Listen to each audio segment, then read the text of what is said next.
ഞാൻ ഇവിടുന്ന് പല വട്ടം പറയാം നിങ്ങൾ അവന് സെറ്റ് ആവില്ല നമ്മുടെ റേഞ്ച് അല്ല. പിന്നെ പ്രേമത്തിലെ മലറിനെ പോലുള്ള നിങ്ങൾക്ക് ഓൾറെഡി വേറെ ആളുണ്ടാവും നമുക്കറിയാലോ. അന്നേക്ക് നാഗവല്ലി ഇന്നിക്ക് മലറാ അന്നേക്ക് പാക്കല ഇപ്പൊ പാത്തിട്ടെ.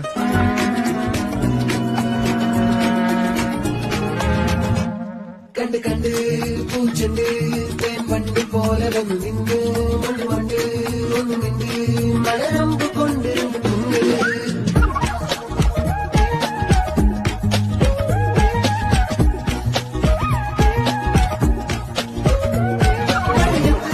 കരിവണ്ട് ചെറുചൂട് തേടിയിടും കസിൻ തീയുണ്ട് ഒരു മോഹമേ